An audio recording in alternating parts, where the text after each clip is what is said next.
Bonjour à tous, on est ensemble le temps d'un café. Aujourd'hui, je vous dis pourquoi j'ai démissionné de la fonction publique dans le cadre d'un emploi protégé pour partir dans le privé. Alors, d'abord, le contexte, ensuite la méthode et enfin les changements et l'aboutissement de la décision.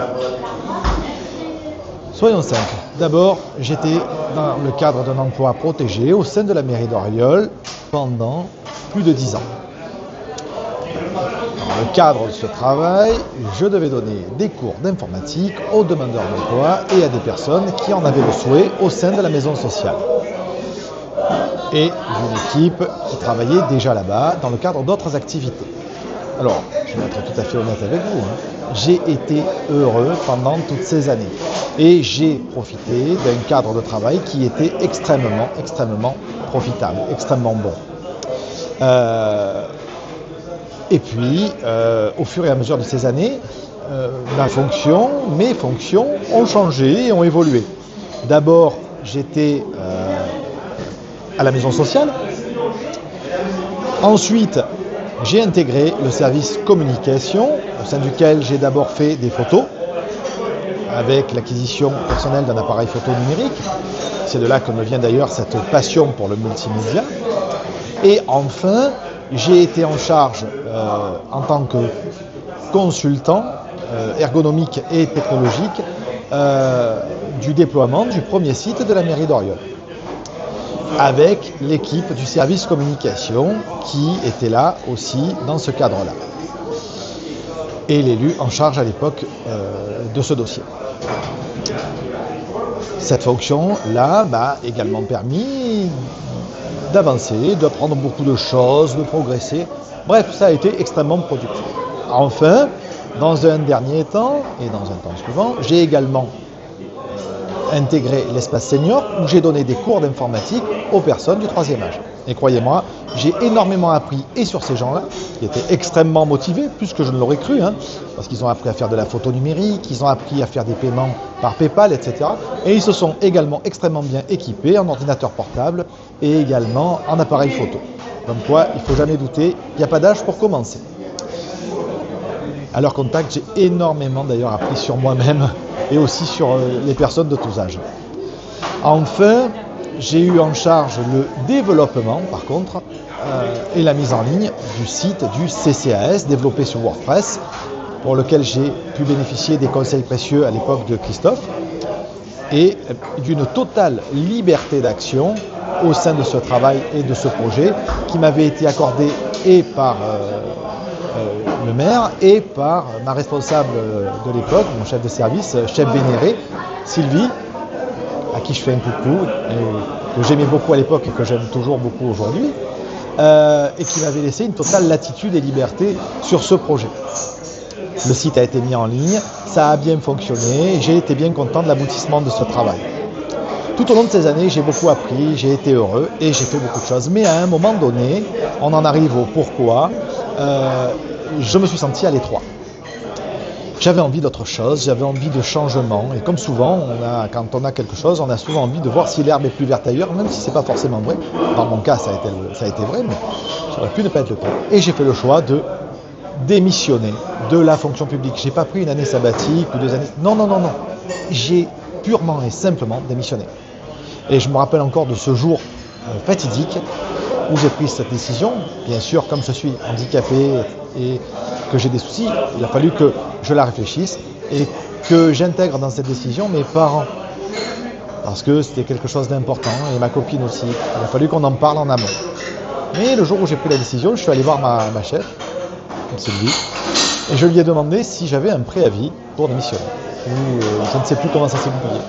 Elle m'a donné la procédure, elle m'a dit voilà comment ça doit se passer. Et je lui ai remis ma lettre de démission sur place. Suite à quoi, elle a quand même été assez surprise, et je vous avouerai que tirer un trait sur 10 ans de vie, plus de 10 ans dans une municipalité, ça fait bizarre, même pour moi. Et elle m'a bien demandé à plusieurs reprises si j'étais sûr de moi, parce que c'était irréversible. Et je lui ai répondu oui, j'en suis certain, il n'y a pas de souci. Je n'ai pas regretté ce choix. J'ai été conscient de ce que ça impliquait, mais j'ai pas regretté ce choix. Un peu comme Charlie et les drôles de dames, qui n'a jamais regretté de les embaucher, je n'ai jamais regretté de l'avoir fait. On a vu le pourquoi, on a vu le comment, et on va voir maintenant l'aboutissement. L'aboutissement, c'est plusieurs années, plus de 10 ans chez Digital Network. Une nouvelle vie, des nouvelles méthodes de travail et une nouvelle ambiance. Je travaillais avec mon meilleur ami, qui est toujours là, Christophe, et ça a été 10 ans, mais de pur plaisir, de pur bonheur, de pure folie. J'ai appris énormément de choses au sein de Digital Network. J'ai appris des choses sur les technologies, sur le data center, sur les serveurs, sur tout un tas de technologies qui me semblaient totalement inaccessibles. Et puis, les choses ont évolué. Je suis devenu commercial par accident. J'en parlerai un jour peut-être. Et j'ai eu des augmentations de salaire, des opportunités que j'ai pu saisir. Ça s'est arrêté pour diverses raisons et aujourd'hui je suis dans un nouveau cadre de travail. Je collabore étroitement avec Christophe. On est plus proche d'un système d'associés que de subordination et c'est très appréciable pour moi et c'est quelque chose que j'adore parce qu'avec Christophe on s'entend super bien et je pense qu'il me connaît mieux lui que je ne me connais moi-même. Et il a eu d'ailleurs plus confiance en moi que je n'ai confiance même encore aujourd'hui moi-même. Pour être tout à fait transparent avec vous, même le projet des vidéos sur LinkedIn et sur les réseaux sociaux, je n'étais pas du tout sûr que j'aurais un auditoire, je n'étais pas du tout sûr que ça marcherait et que ça me plairait. Mais lui en était plus certain. Aujourd'hui, cette reconnaissance et votre présence à tous me permet d'aller de l'avant. J'avance et je suis aujourd'hui dans une nouvelle dynamique. Grâce à tout ça, j'évolue encore. Je parle de ces choses-là aujourd'hui parce que je suis à Auriol, chez mes parents, et que je fais un peu le bilan de tout ça. Quand on revient sur les lieux où on a commencé, on y pense. C'est pour ça que j'ai fait cette vidéo avec vous. Elle est plus personnelle, comme souvent les vidéos du week-end, mais je tenais à la partager avec vous. Je tenais à avoir ce petit moment d'intimité, en quelque sorte, où je me livre un petit peu plus. Alors oui, certains me diront que LinkedIn, c'est pas forcément l'endroit, mais bon, d'abord mes vidéos sont cross-platform. Et puis, je dis que les questions sont jamais indiscrètes, mais les réponses quelquefois, comme le dit Lee Van Cleef dans Une poignée de dollars. Donc, pour moi, vous pouvez me poser toutes les questions que vous voulez, commenter la vidéo, la liker, la partager, je serai toujours heureux de vous répondre. J'espère en tout cas que cette expérience et ce partage que je fais avec vous vous aidera peut-être à résoudre certaines choses ou à aller de l'avant de votre côté. En tout cas, j'en ferai d'autres et je n'hésiterai pas à partager ces moments avec vous, le temps d'un café, très prochainement. Peut-être que la vidéo prochaine, ça sera demain, parce que j'aurai un sujet à évoquer avec vous. Peut-être que ça sera lundi, ou peut-être mardi. J'en sais rien. En fait, je fais ça au feeling et à l'émotion. Je vous dis tous un coucou général, et je fais un coucou plus spécial à Marc, qui me suit, et je suis très heureux qu'il le fasse, il se reconnaîtra, Marc. Vraiment, ça me fait super plaisir que tu suives mes vidéos et pour moi, ça revêt une importance très importante et vraiment, c'est super cool que tu suives mes vidéos depuis le début. Ça me fait super plaisir, comme Christophe d'ailleurs. Il y a des personnes qui suivent mes vidéos et pour lesquelles j'ai une affection particulière et pour lesquelles leur avis compte plus que d'autres et t'en fais partie. Voilà, je voulais juste te faire un coucou à part. Je vous dis à très vite, le temps d'un café. Au revoir à tous.